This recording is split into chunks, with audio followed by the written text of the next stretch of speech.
Welcome back to the Controversy Corner, Boils and Ghouls. In this series, we examine lawsuits, frauds, feuds, and other unsavory events having to do with the comic book industry.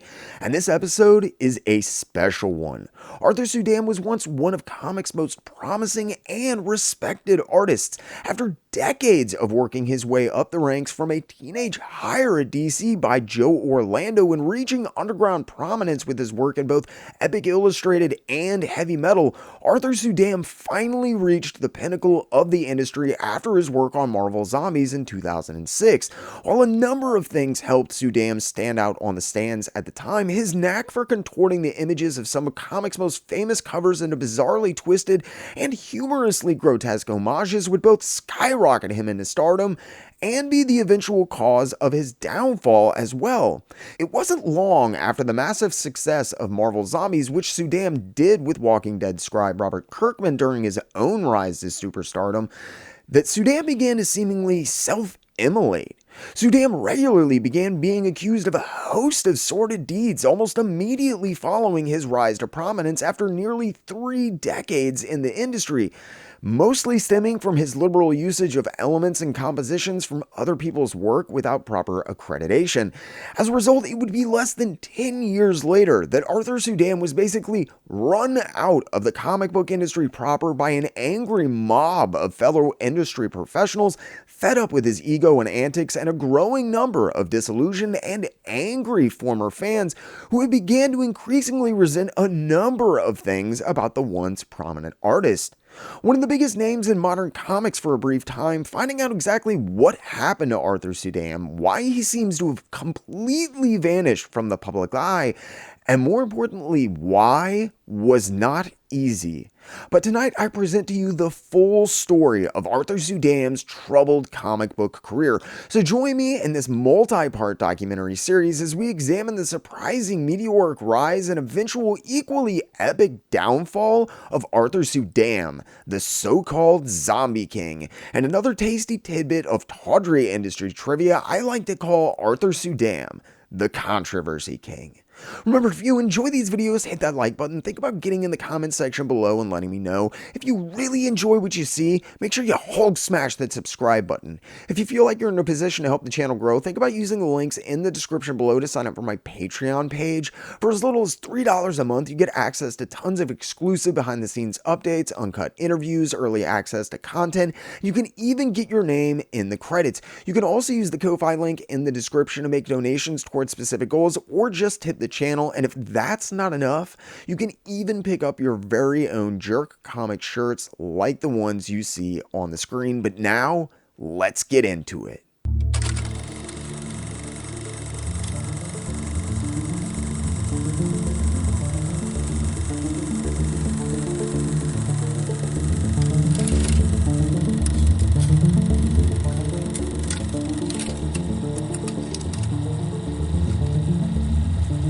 If you're somehow unfamiliar with them at this point, the Marvel Zombies originally showed up in the pages of Ultimate Fantastic Four, which was being handled by then superstar Greg Land before his own fall from grace actually, and written by superstar scribe Mark Millar.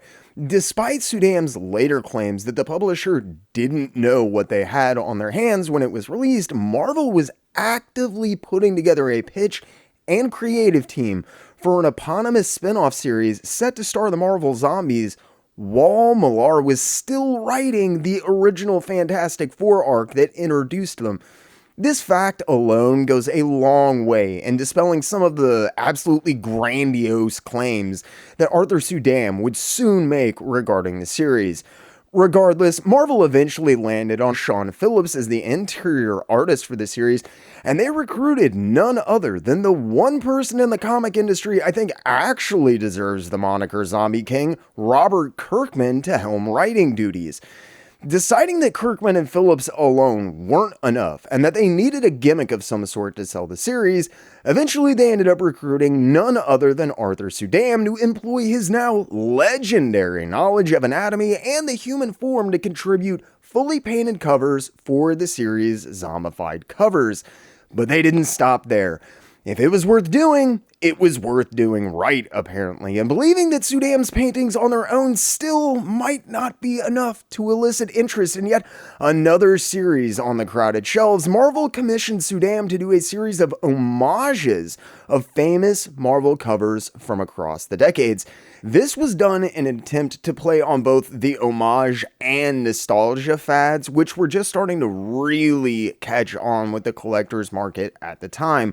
While Marvel had to have known the series had some serious potential considering how quickly they put it together and how heavily they pushed the series, this didn't stop the ever-humble Arthur Suydam from claiming he was the only one who had had any inkling about how popular the series would prove to be around the time of its release. Quote, "When Marvel Zombies first came out, I was the only guy who had the idea it was going to take off.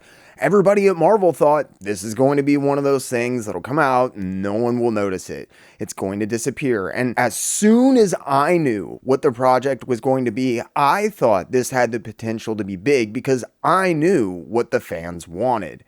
While both Suydam and Marvel obviously had high hopes for the series, no one could have foreseen what would happen next. When the first issue of Marvel Zombies hit the stands in December of 2005, people went insane. When Marvel Zombies continued to explode in popularity, with the first issue going into multiple printings almost immediately, these facts combined did little to help Suydam's already seemingly swollen head.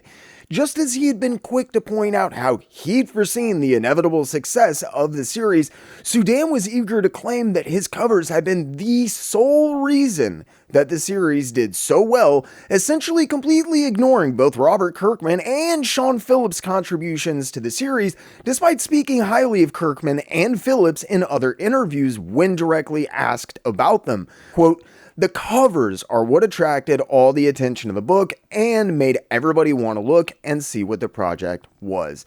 The main problem with this was that Arthur Suydam had a point, unfortunately.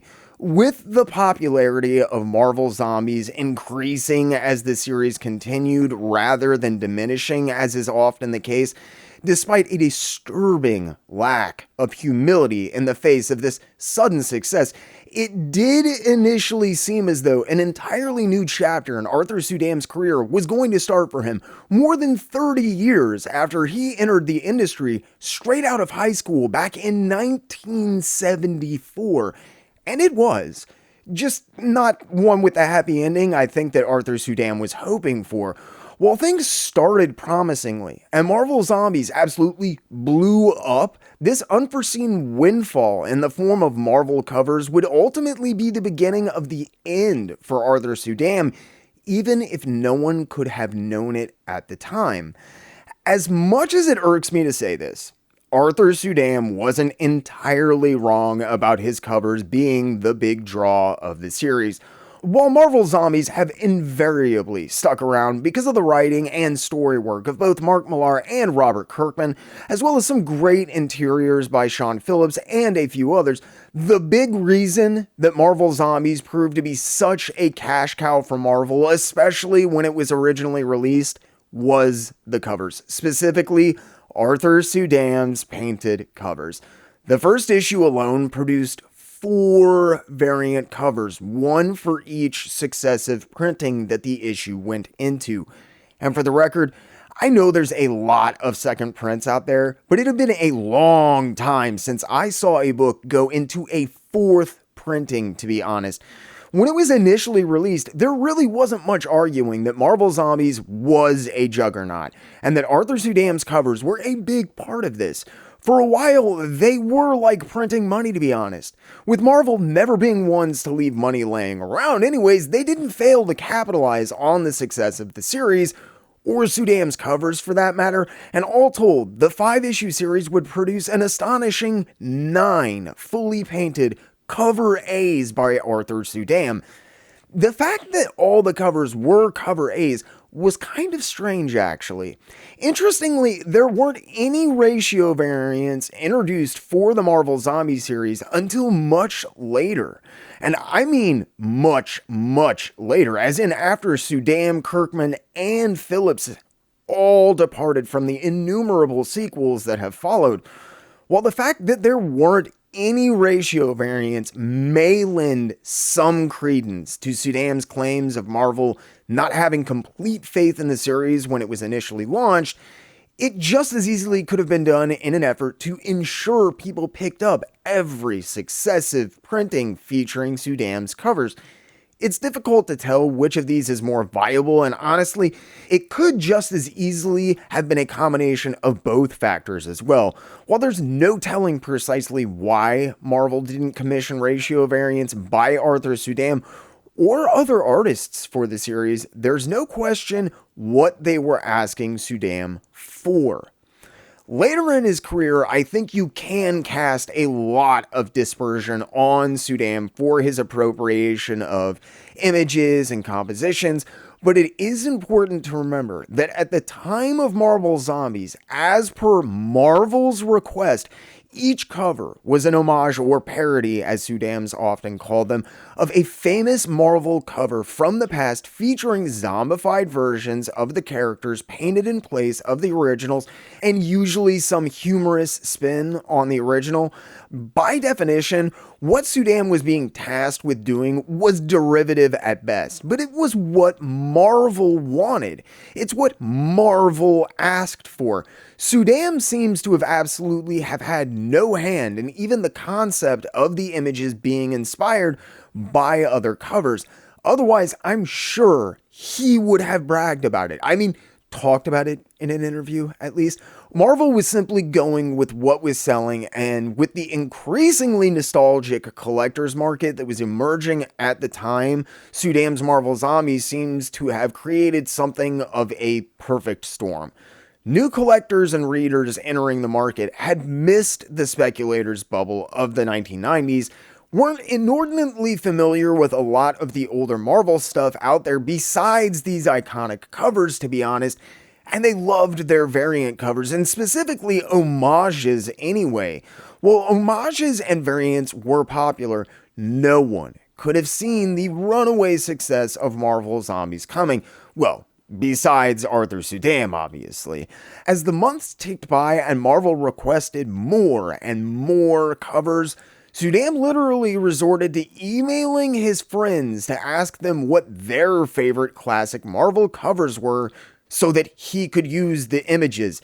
He was working at breakneck speed, producing cover after cover, almost weekly at some points, and while these Rockwellian images would propel Arthur Suydam into superstardom, they also apparently awakened a dangerous tendency inside of him, one that would eventually cost Arthur Suydam everything. While things would eventually sour with Marvel and then the industry in general, at the time of Marvel Zombies' release, things seemed to be going well. Actually, they didn't seem to be going well, they were going well. Like, really well, actually. As I alluded to before, Suydam has said once the series started, his phone basically didn't stop ringing for years. Almost as soon as one issue was released, it would sell out, and editors were constantly calling him back for covers for successive printings and variants and other issues and one-shots and specials. For Arthur Suydam, who despite decades in the industry and being a fairly well-known artist, had never really enjoyed much in the way of actual mainstream success, and he happily took on each successive assignment seemingly without question or hesitation. Quote, "Yeah, the whole mashup homage cover thing I do began with Marvel Zombies.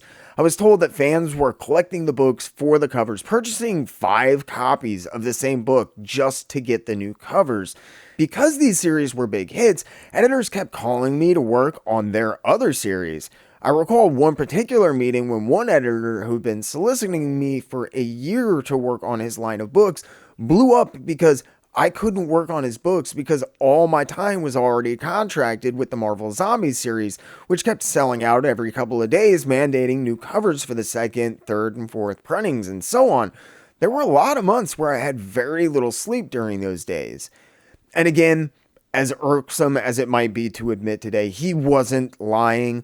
The Marvel Zombies series was a smash hit. His work was beginning to show up all over the place, and it was just a little over a year before the absolutely underwhelming sequel, Marvel Zombies vs. the Army of Darkness, would see a release. In the interim, Suydam capitalized on the success of the original series in a big way, though. He began doing regular cover work on series for Marvel and Dynamite around this time that weren't zombies. They were painted and some of them were homages, but it was clear Suydam was making a move to get into the industry proper for the first time. Suydam had managed to leverage the success of the initial Marvel Zombie series to secure cover runs on both Hellstorm, Son of Satan, and Ghost Rider, both of which launched before Marvel Zombies vs. the Army of Darkness ever started in May of 2007.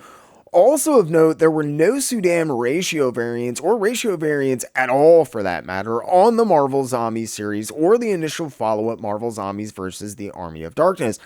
Marvel did, however, commission a series of 3 Marvel Zombies covers, all homages of famous Kirby Fantastic Four covers for Ultimate Fantastic Four 30, 31, and 32, which dealt with the re-emergence of the Marvel Zombies in the Ultimate Universe and were produced just prior to the launch of the Evil Dead Marvel Zombies series, proving just how in demand Suydam was at the time.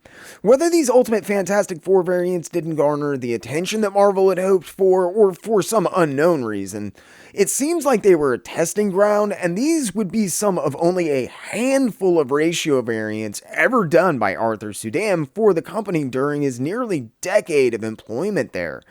This was something of a rarity for a cover artist in such high demand, especially one working for Marvel at this time. Marvel was really pushing variants and cover artists, and I get the feeling that the ratio variants just didn't go over like Marvel had hoped. But there could have been other factors at play here that I'm just not aware of. Regardless of, or perhaps despite, the Ultimate Fantastic Four variant's lukewarm reception, Marvel obviously had big plans for Arthur Suydam and the Marvel Zombies. When Marvel Zombies vs. the Army of Darkness launched, Suydam was actually in the middle of his Ghost Rider cover run, and the very same month, he also started his stint on Black Panther, contributing covers to that series for several months as well. While Marvel decided not to produce any variants besides some alternate covers for second printings, that didn't stop Dynamic Forces from getting in on the fun. They commissioned not one but 2 variant zombie covers from Suydam, which they released in both signed and unsigned versions, with 3 monthly titles on the stands and more variant work available. When Marvel Zombies vs. the Army of Darkness, which is just as badly a contrived idea and story as the name would imply, disastrously underperformed, Suydam encountered his first real stumbling block since the success of the first series. While the lackluster performance and poor reception of the series would lead to a quick downturn for Suydam in the short term, all things told, this series is probably the only reason he's still working in the industry today, believe it or not.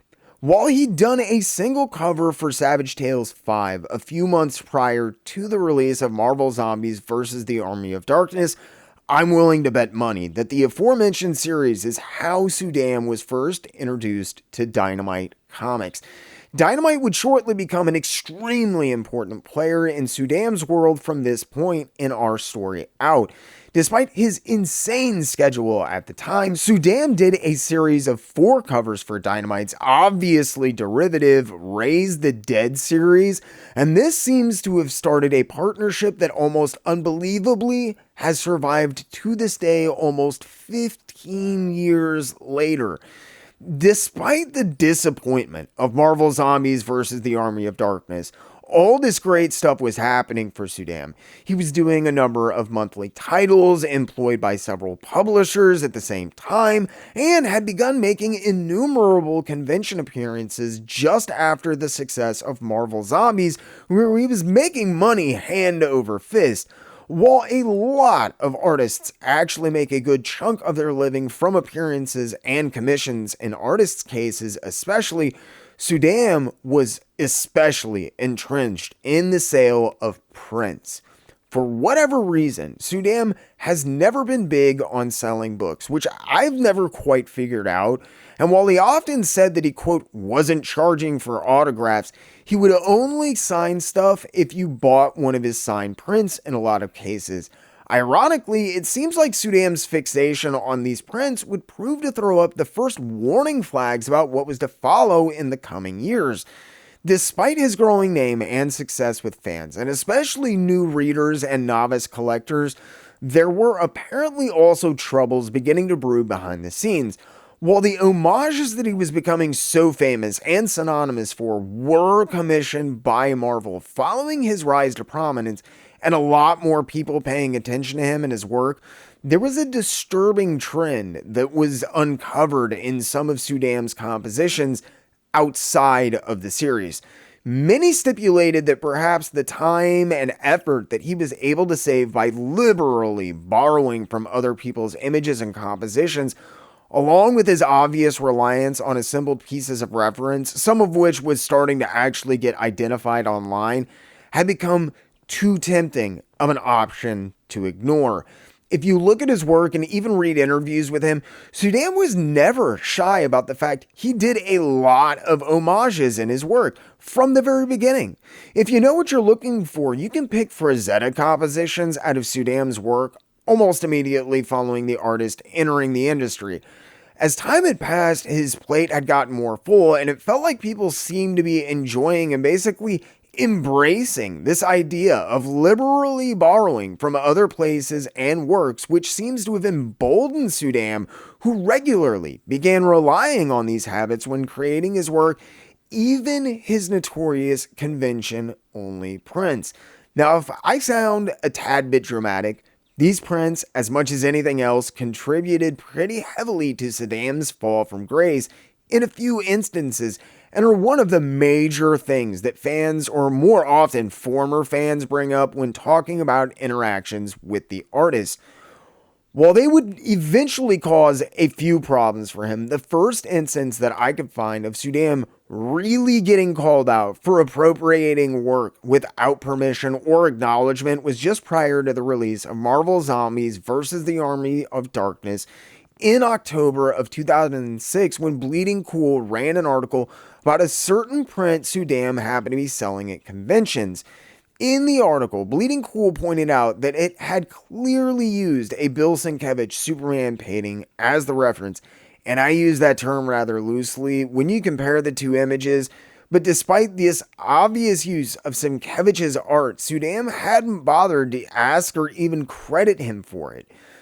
If you compare the two images side by side, it doesn't feel like Sienkiewicz's original image was used as a reference, so much as Suydam just swiped the entire upper torso of Superman from the original painting and then slapped some new legs on him to change up the image just enough people might not notice, and put another smaller figure in the background to change things up. It was pretty blatant. But while there was an increasing number of people like myself that had begun to take umbrage, to say the least, to Suydam's constant homages, nothing much really came of it, at least at the time. The article was buried in with a ton of other stories on Bleeding Cool, and no one seems to have gotten all fired up and gone on a crusade to take Suydam down or anything, although that would eventually happen. For the moment, Suydam was still one of comics' golden boys, a titanic talent that had seemed to come out of nowhere and bring this cash cow of a trend for zombie covers along with him. When you're making people money, they're a lot more willing to look in the other direction when you're doing some questionable stuff, and it wasn't like Bill Sienkiewicz had even bothered to respond to the article either or anything. Obviously, Sienkiewicz wasn't upset, and given that Arthur Suydam had become so synonymous with homages at this point, I don't think a lot of people batted an eye, and many didn't think he'd really done anything wrong. Maybe he should have gotten permission or put Sienkiewicz's name somewhere on the piece for the original reference painting, but really, it wasn't a big deal. It was a convention print. It wasn't a cover or even a pinup or anything. While it might have seemed like a small thing at the time, in retrospect, this feels like the world blinked and missed the first critical warning sign that something might have been amiss for the man who by this time had become the self-anointed zombie king. Given all the boasting and bragging he'd done over the years about his classical training and his extensive knowledge of human anatomy, his studies in his school, modeled after the old masters, it feels like Arthur Suydam should have at least been able to come up with compositions on his own, and for a while he had, but right around this time, that began to change in a big way. Up to this point, Suydam had been creating a fair amount of original compositions and paintings for whatever seemingly innumerable titles he happened to be working on during any given month. If you look at those covers, though, you can almost see the artist just running out of gas. While there had been an obvious deterioration in quality, especially visible in his Ghost Rider and to a lesser extent Moon Knight covers, initially, most of us just chalked this up to Suydam taking too much on. He was putting out 3, 4, sometimes more painted covers a month for numerous publishers, as well as doing pinups, trade collection covers, and other illustration work on top of all of this. That's sheer madness. You just can't keep that up. It's one of the major things that completely ended up destroying Sam Keith's longevity in the industry, and I know Alex Ross seemed like a machine for years. He was putting out so many covers, you really had to start wondering when he had the actual time to make them all. When the pencil down order came following the initial COVID announcement, though, Ross realized he had been burning himself out and decided to seize on the opportunity to take a break. This decision will likely add years to his career in the long run, but Arthur Suydam is not Alex Ross. Despite the comparisons that Suydam would often attempt to draw between them in interviews over the years, Arthur Suydam was in nearly exactly the same position Sam Keith had found himself in during the early 1990s, except that rather than a decade of breaking his back and a healthy sense of his artistic abilities, Suydam had spent nearly 30 years of toiling in the trenches and was beyond overconfident and cocky when it came to his own work. With little to show for all his efforts with various publications and titles over the years, given his sudden rise to prominence and the demand for his work that came with it, I don't think Suydam felt like he could turn down anything people had offered him, and people were basically offering him anything that they thought he might fit on, or even that he might be remotely interested in. The Sienkiewicz print, which for the record also used legs that were directly cribbed from a Frank Frazetta painting, was a troubling sign of things to come for the then superstar artist, and if you were paying attention, you could see it coming from a mile away. Even though the Marvel Zombies vs. the Army of Darkness had failed to ignite collectors' interest like the first series, there were stories like the Sienkiewicz Superman swipe starting to bubble up, and Suydam clearly had too much on his plate. Marvel simply refused to let the zombie cover fad die, all pun intended. As time progressed and more critical eyes were turned towards Suydam and his work, the cover fatigue and creator burnout that many began experiencing would help to fan the embers that would begin to ignite the oncoming disaster that was soon to befall Suydam's career. As I said, if you look at Suydam's Ghost Rider covers during this period especially, you can see a marked deterioration in Suydam's work from month to month. The painterly touch that he had applied to the initial Marvel Zombies series even was almost entirely gone. It had been replaced by a soulless, slick veneer which exhibited a notable and unappealing lack of style and blurriness that I couldn't quite put my finger on at the time. It's my belief that the reason the Ghost Rider covers were the first to suffer this noticeable decline in quality almost immediately stems from the fact that they required a complex amount of digital work to even assemble or create reference images from which to work from. Suydam was obviously employing any technique that he could to save time by this point to try and fit all the work in, but the deterioration in his compositions that many of us had simply chalked up to Suydam taking on too much work turned out to be something much more problematic and apparently symptomatic of Suydam's work, unfortunately. As it turns out, that slick, unappealing, slightly blurred, or almost fuzzy veneer that blanketed his work wasn't just Suydam taking on too much work and phoning it in on some pieces. Arthur Suydam had begun to either digitally assemble reference material, and I mean to such an extent, it wasn't just noticeable, it ruined the work. And it turns out he had even resorted to simply taking photographs, applying a Photoshop paint filter to them, and then trying to pass them off as his own paintings.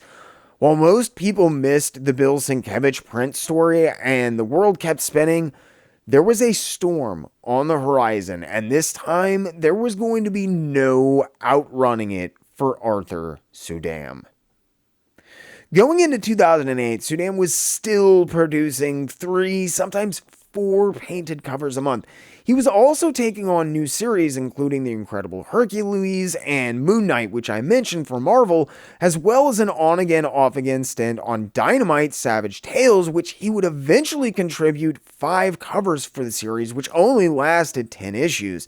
This work was on top of the dozens of illustrations he was producing for other Marvel books like Spider-Girl and a few others he did single covers for, as well as tons of independent publishers who wanted to get in on the zombie craze and ensure sales by bringing Suydam, the face behind the craze, on to do cover work, which he seemed perfectly happy with. Suydam never really cared who he was working for so long as the pay was decent and the work was steady, but much like with Alex Ross, at a certain point, with that many covers on the stands, I legitimately started to wonder how he had time to make them all. It didn't add up. It was like everywhere you turned, there was an Arthur Suydam cover, or a Suydam variant, or a Suydam promotional image, or a poster, or an article in Wizard wherein they commission even more zombie work. It seriously felt like Arthur Suydam was everywhere, and as much as this initially worked to his advantage, and I'm sure the paychecks were amazing, with Marvel commissioning more than 20 Marvel Zombies illustrations for covers to the hardcover and trade paperback collections alone, each of which featured a new Arthur Suydam cover for every subsequent printing, just like the original floppies did, and which were also going into 4 and 5 printings in many cases. There was just no possible way to keep up with this amount of work. Something had to give, and from what I can tell, it actually turned out to be a few things. Out of necessity, Suydam had let his previous standards slip almost immediately given the new workload that Marvel Zombies presented. With the amount of covers he was producing and the time he was managing to make them in, while this seems to have been the first, it was sadly far from the last thing that Arthur Suydam began to compromise on when it came to his work. As an example of just how much time using other people's images saved him, Suydam said at one point in an interview that paintings usually took him, quote, anywhere from within 2 or 3 weeks on the short end to about 4 months on a really difficult landscape picture with a lot of characters. In another interview, this one from 2006, while still working on and directly in reference to the original Marvel Zombies covers, he said, quote, I usually work pretty fast when I'm painting and try to knock them out in a day or so. If this dramatic difference in time does not illustrate how much time and effort that working from reference saved Suydam, I do not know what does. Having tasted the success that this shortcut could help him achieve, this would apparently be the foundational building block for a fundamental problem that began to plague seemingly everything Arthur Suydam worked on after a certain point. While I think Suydam initially wised up and learned to shut up pretty quick when it came to the use of digital technology when it came to his work, he did let some pretty interesting stuff slip in a 2011 interview. Suydam spoke openly about his usage of a host of digital techniques and even projection, helping him achieve his finished painting, saying, quote, I start out with very rough sketches like everybody else does. I get out the tracing paper, figure out the positions of my figures, Then I work on a tighter drawing in pencil, and then I go and start inking it in. Once you get past the design stage, it's about what's light and what falls into the shadows. He takes the final sketch and scans it into the computer where he decides digitally the color design. Afterwards, he prints the piece onto canvas he previously primed with gesso. Quote, then I do my finished painting right there on the canvas. End quote. If this had been all he was doing, and he'd actually in fact been drawing this stuff that he printed or projected onto his canvas, Suydam would have walked away from all of this still smelling like a rose, most likely. It's not something a lot of people like to talk about, but doing smaller renderings of images and either lightboxing or projecting those images to do your finished ink pages is a long-standing tradition in the industry, as well as projection and lightboxing in general.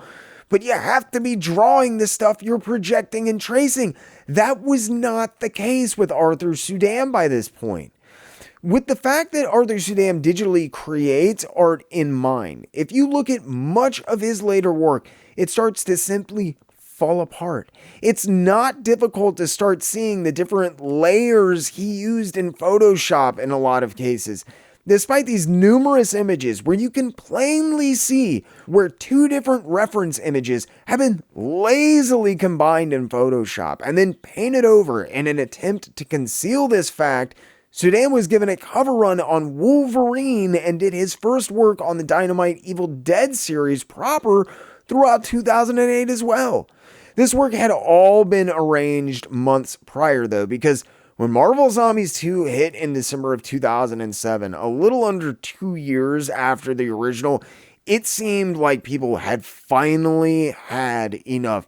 There wasn't a single variant cover produced for Marvel Zombies 2, which was absolutely torn apart by fans and critics alike, who were appalled by the deterioration in quality of Suydam's covers especially. While people who were really into Marvel Zombies for the story still enjoyed it, the collector's market that had helped make the first series such a smash hit summarily dismissed and ignored the series almost entirely. Many had lost interest when Marvel had made the obvious cash grab of doing a crossover with Sam Raimi's Evil Dead universe to begin with, while others had simply lost interest and moved on to the next bigger, better thing being promoted at the time.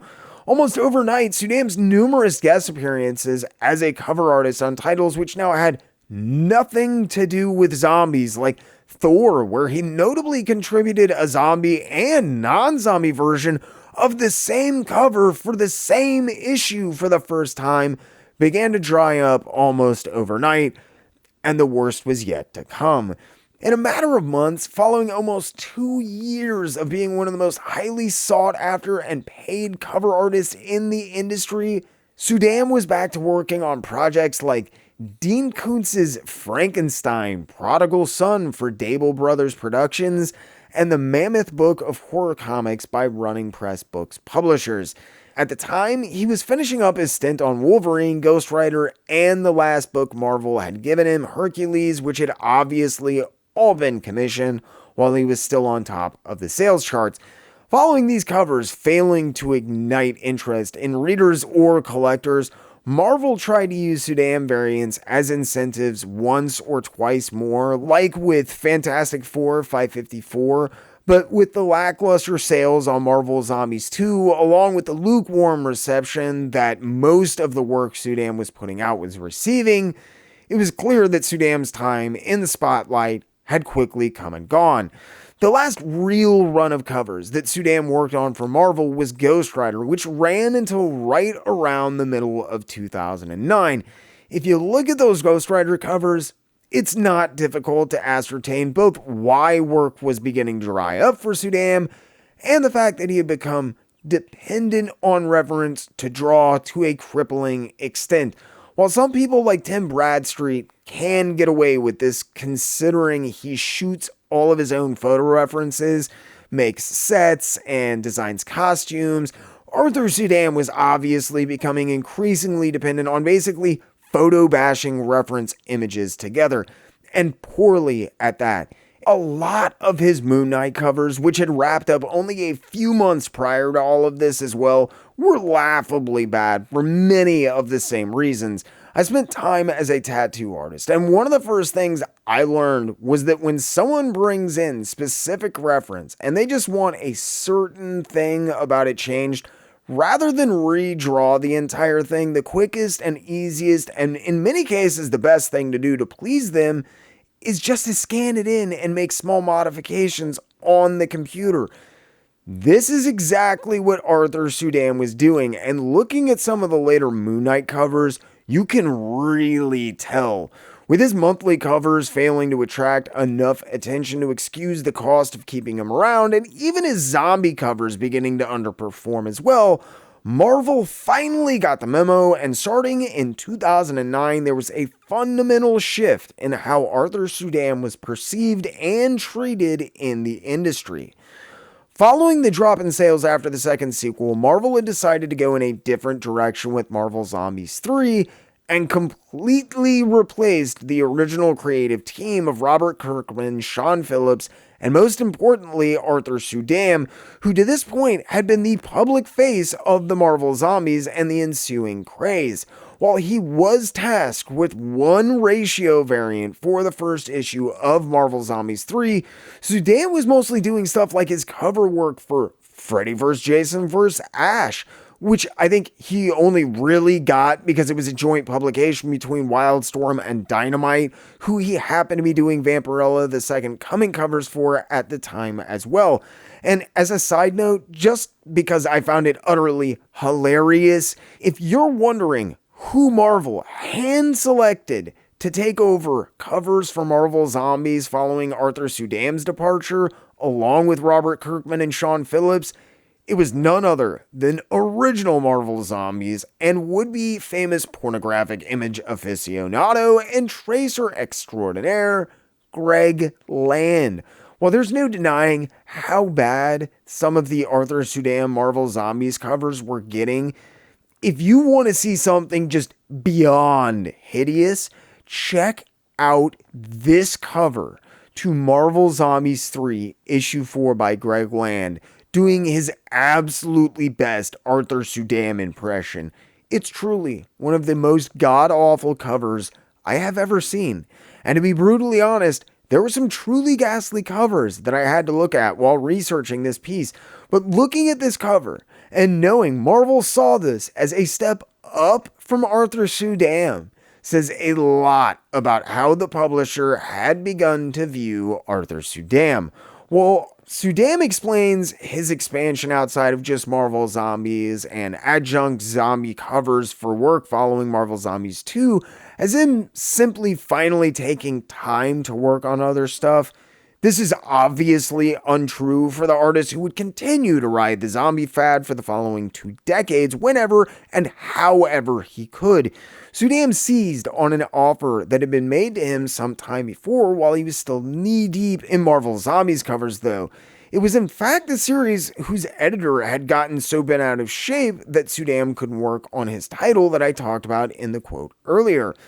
With the zombie fad totally played out, Suydam couldn't just recycle and regurgitate already famous covers that people were nostalgic and recognized enough to buy on reflex. So you might imagine Suydam would finally be forced to start drawing and composing work on his own again. You would, however, be dead wrong. When taking other people's covers and basically painting over them had failed to garner attention, Suydam and Marvel began to rack their brains. I don't know who hit on the idea or who suggested it to who, as Suydam was essentially back to being a second-tier talent and wasn't doing interviews by this point, and in the few that he did do, he wasn't talking about much of anything aside from carefully rehearsed PR quotes and blurbs for reasons that would become clear before very long. Regardless of who came up with the idea. Marvel went along with it, and the logic behind the decision seemed solid, at least on paper. It stood to reason that if people had gone nuts over Suydam's interpretations of classic Marvel comics that they'd seen enough they felt a connection to, then the same idea might be adapted and applied to any number of other similar types of art. So it was decided that Suydam would no longer provide zombified adaptations of classic Marvel covers and characters, but movie posters. Surely no one would ever get tired of that, and God help me, to my complete bewilderment, they managed to get way more mileage out of that idea than they ever should have been able to. This would be Suydam's last flirtation with fame, though, and it would not last. The idea of having Suydam tackle famous movie posters in a similar fashion to his treatment of the Marvel Zombies covers not only fit the meta-comedy of the series, Deadpool Merc with a Mouth, but it also checked the boxes with anyone who did still happen to be into Suydam and his Marvel Zombies work. While not famous covers, they were homages, and I think the hope was that they could potentially retain a fair amount of people who had previously gotten into Suydam's work and were still fans, as well as bring some new blood and generate some new interest with a completely different crowd with the movie homages.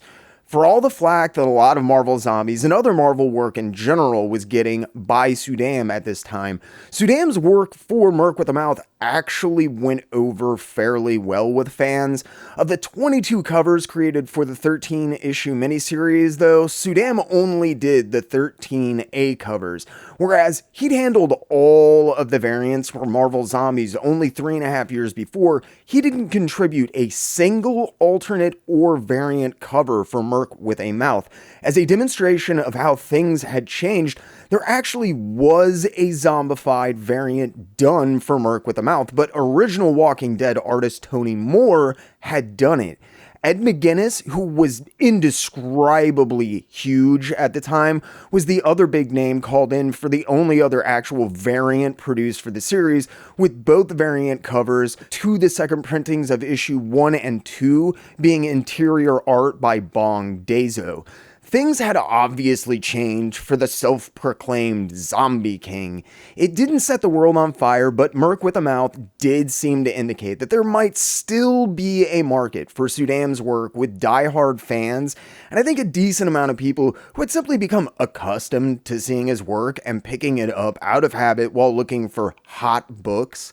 I just feel like Marvel doesn't know when to quit, and for some inane reason, probably the massive amount of money they'd managed to make on the first series still fresh in their mind, deciding to press their luck after the disappointing failure of Marvel Zombies 4, which was released to little acclaim or interest only months before, they followed up that series with yet another Marvel Zombies title, Marvel Zombies Returns. I doubt that Sean Phillips had a strong urge to return to the series, and by this point, Kirkman's relationship with Marvel had gone completely rotten in 2008, with Kirkman finally hitting his limit and publishing an embittered manifesto video online, publicly decrying the publisher and their numerous antics, which had caused the chasm between them and Kirkman, with there basically being no one else from the original title available for this series. Marvel, hoping to rekindle readership and sales interest for the flagging Marvel Zombies, made one last Hail Mary. They hired Arthur Suydam back on as the cover artist. While Suydam hadn't handled a single variant cover for Merc with a Mouth, he handled every single one of the covers for Marvel Zombies Returns, variants included, providing a whopping 9 covers for the 5-issue miniseries. Following continued scrutiny of his work, which was beginning to gain steam with a number of industry insiders and fans alike, this time the cover illustrations were completely original compositions, and you can tell. While Arthur Suydam was obviously super busy and was working on more than he should have been in the past, which was invariably going to have a negative impact on his work, and might excuse some of the absolute train wrecks that saw publication, the covers for Marvel Zombies Returns are inexcusably bad. He wasn't busy. He had creative freedom, and by this point, nearly 4 decades into a career where he incessantly chattered about his mastery of the human form and his formal education in the arts, there's absolutely no reason Suydam shouldn't have been able to create some truly breathtaking covers. Instead, what you get are some of the strangest and saddest compositions you're likely to come across in mainstream comics.